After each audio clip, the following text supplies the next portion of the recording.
This is easily one of the most intense Succession War chapters we've ever seen. Togashi drops us right back into the action, confirming facts we already suspected while hitting us with a historic plot twist that opens up a million possibilities. Is Oito a traitor? Has she been lying to Kurapika from the very beginning? Is Wobble actually Beyond's kid? Or is Oito the one who's Beyond's daughter, making Wobble his grandchild? Or wait, what if Kurapika is the one straight up lying, and this whole thing is just a setup to mislead the other guards and princes for some genius plan cooked up in his head? We're going to dive deep into all these theories in the analysis part until we figure out the most logical scenario based on the facts we have. Without further ado, let's jump into a quick review of the chapter to refresh our memories, because this is insanely packed.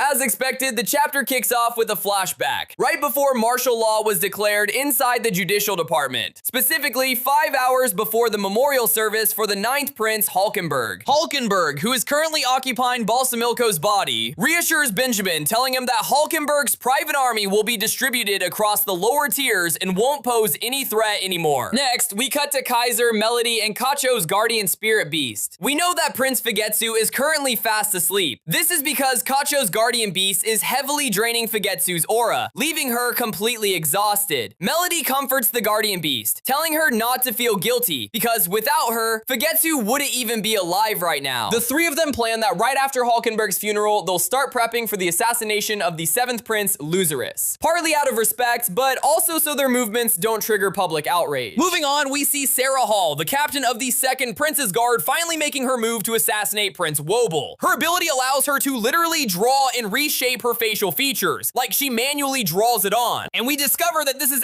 actually her true form, and that ugly look she had was just a disguise in front of the soldier. But honestly, we still don't have any real proof of which face is the real one. Isn't it possible her true form is a completely different third face? She mentions that she needs a week to curse Prince Wobble if she's placed in a separate room, and even less time if she's in the same room. She adds that if she can get anywhere near the prince, she'll snap her neck instantly. Pure fucking evil. Finally, we head over to room 1014, always the hypest and most entertaining room in this arc. Kurapika announces he's expanding the classes and splitting the students into 2 groups. A group for the newcomers and a group for beginners. The newcomers will learn Nin in 2 weeks, just like the previous batch, while Kurapika promises the beginners that they will master the 4 basic Nin principles in a month. 1 principle per week. Of course, we all know his main goal in teaching Nin to more people is to create a better balance of power and close the gap between the strong and the weak. But there's another hidden thing behind increasing the number of trainees. It reduces the number of guards protecting the other princes, forcing them into a defensive stance and creating a massive bottleneck. Genius move from the GOAT. Then we see some of the maidservants, each with her own thoughts. Some think their skin complexion got way better after Kurapika awakened their Nen, while others genuinely feel physically stronger. The 7th Prince's guards see this as a golden opportunity to learn Nen, since their prince is currently staying neutral until the Mafia family settle their bloody turf wars. Here we get a closer look at what each character is thinking, but we notice something new and highly critical. The guards are starting to get kinda selfish. Take Tiffendor, for example. He wants to hog the Nin training all to himself and doesn't want the 3rd Prince sending any more guards, just so he can secure a promotion for himself. Meanwhile, Maor warns against clashing with the 1st Prince's guards, advising to focus strictly on exploiting Kurapika's training to power themselves up. We also see Sarahel plotting Wobble's assassination, and she's shocked to find out the mission isn't even that hard, since the prince is closer than expected. If she can just get her hands on any personal item belonging to the prince, she can curse him in just 5 days instead of a whole week. Next, we look inside Kurapika's mind. After the death of Hulkenberg, whose mere existence was a deterrent to the higher tier princes and a beacon of hope for the lower ones, the situation has become incredibly tense. He needs to find a way to calm things down. And of course, right as the training kicks off, we get an overexcited jackass named Gyro thinking about assassinating Wobble quickly. This is definitely the next target for the silent majority. If this happens, it'll be 100% confirmation that the user of silent majority and their group are strictly acting to protect Prince Wobble. Then we get to the most crucial part of the chapter, the information Kurapika holds, which has the power to shift the entire outcome of the Succession War. If you guys remember, the exact same point was teased back in chapter 365 when Kurapika was with the 3rd Prince. Kurapika starts with the basics we all know. The ship is the battlefield for the succession war, and the sole survivor inherits the throne to become the king, blah blah blah. He goes on to say that the goal behind this war is supposedly noble, the prosperity of the nation. To guarantee its success, the king utilized nin abilities fueled by strict restrictions and vows. When you sacrifice something massive, the return is even greater. And that's exactly what's happening here. There is no bigger sacrifice than spilling the blood of your own family and relatives. He explains that the future king of this war will guarantee a massive spike in power and prosperity for their people through these vows and restrictions by executing 4 rituals. The ritual of prayer. Praying for the nation's prosperity acts as a collective vow binding the entire country. The ritual of sacrifice. Sacrificing relatives as proof of resolve. This is literally what the princes are doing to one another throughout the war without even realizing the true end goal. The ritual of celebration. Gathering the souls of everyone who dies in the succession war in a centralized location where all this raw energy is concentrated. The ritual of judgment. Deploying all 3 previous rituals to empower the next king, boosting their authority over both the state and the people. The progression of the succession war is the exact restriction born from the ritual of celebration. If this restriction isn't met, the Nen maintaining the guardian spirit beast will completely collapse. In simpler terms, the succession war is locked to a specific place and a specific time frame. The guardian Nen beasts the princes have aren't a free handout. They are strictly conditional on the war continuing and reaching its bloody conclusion. If the time limit expires without a new king being crowned, the royal family's right to rule shatters forever. I know your brain might be melting right now, but don't worry, I'll break it down and simplify everything in the analysis section. Just bear with me for a bit. Tiffin Dory asks, how does the regime even fall? We all know Kaken is a dictatorship. Kurapika answers that the secret lies within Nin and the rituals themselves. The regime's ability to keep the public satisfied and control public opinion for decades is entirely powered by Nin, restrictions, and vows. If they lose that, their collapse is just a matter of time. Mayor asks, why don't all the princes just die if the time limit expires as a penalty for failing the condition, instead of the whole regime falling? Kurapika answers that it's because the vow risking their lives was already established the moment they decided only one would survive. Meaning, the princes didn't choose this vow with full consent or understanding of its price. The vow was set up before they even comprehended what it meant. Therefore, the real threat to the royal family comes from the weaker princes who might stop fighting, form alliances, and try to survive instead of continuing the war. If that happens and the time limit runs out, the rituals won't be completed, the royal family crumbles, and their reign falls. This makes Yurikov's logic spot on. This piece of information is going to heavily encourage the higher tier princes to speed up their assassinations of the weaker princes, not the other way around. Right after that, Kurapika drops the ultimate bombshell. Prince 14, Wobble, was never qualified to participate in the succession war.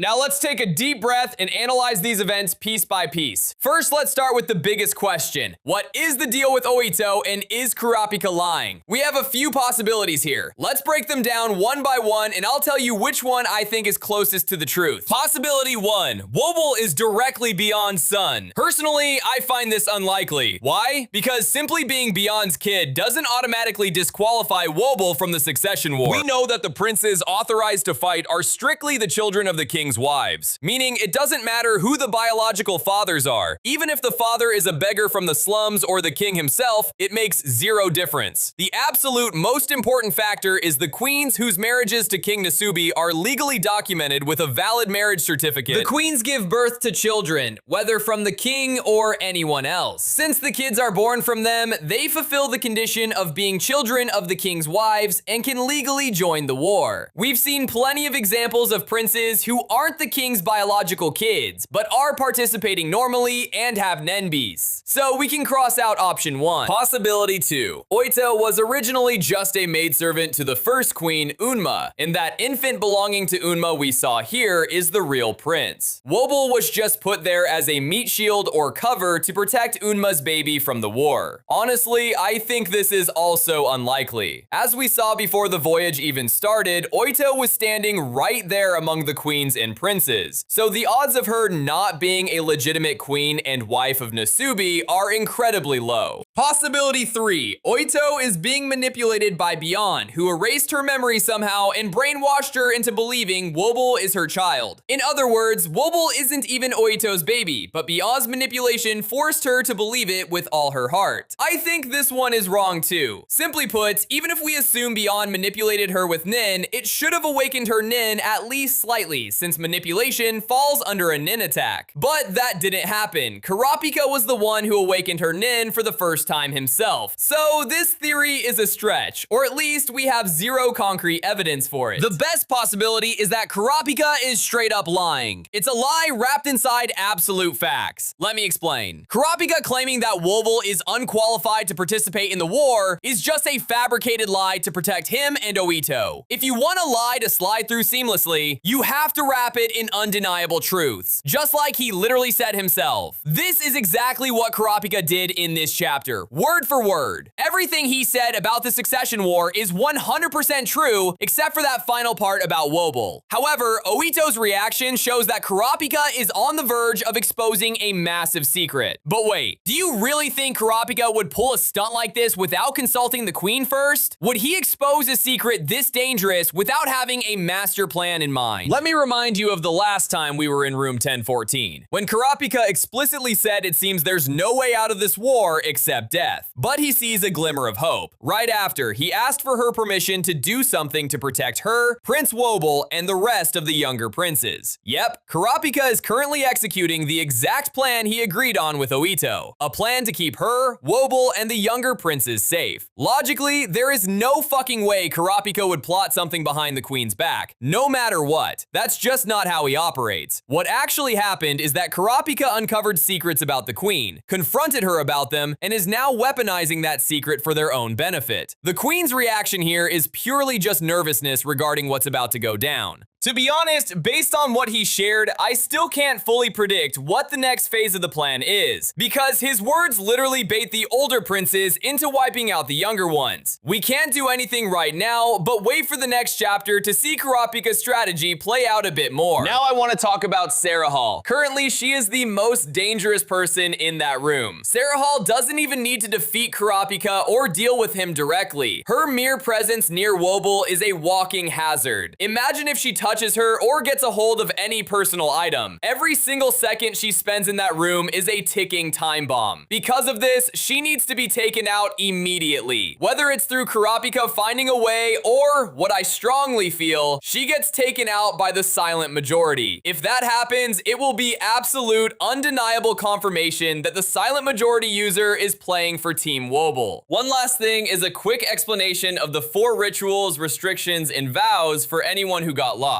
Using restrictions and vows in a succession ceremony in exchange for boosting the new king's power and the nation's prosperity is, honestly, the single best execution of the high-risk, high-reward rule in anime history so far. The restriction is sacrificing every single prince except one, and the vow is following this restriction even though it could literally wipe out the entire royal bloodline. This extreme risk is what feeds massive power back to the future king and brings prosperity to the people. The 4 rituals must happen sequentially, meaning if all the princes die, or if more than one prince remains alive, the ritual of celebration won't trigger, which means no energy gets gathered for the ritual of judgment. Therefore, there is another hidden restriction and vow waiting in the wings. If multiple princes remain alive after the deadline expires, it means the end of the Heguro family's rule and the immediate loss of the Nen power that allowed them to brainwash and control public opinion. The restriction here is risking the survival of more than one prince, and the vow is accepting the risk of completely terminating the power that allows the Hyoguro family to rule Kaken. This perfectly patches up the loophole of someone trying to stall or stop the succession war. At the end of the day, forcing them to choose one prince while the rest die would just be empty coercion without any actual gains. That's why this specific restriction in vow ramps up the stakes alongside the power amplification. And since you can't stack the exact same vow twice, a brand new vow had to be put in place. For me, this chapter was crazy as fuck. It opened up a massive door for endless theories and predictions, which is easily my favorite part about Hunter x Hunter. My rating for this chapter is a solid 8 out of 10, and the best character is easily the GOAT. I hope you guys enjoyed the video. Don't forget to like, subscribe, and peace.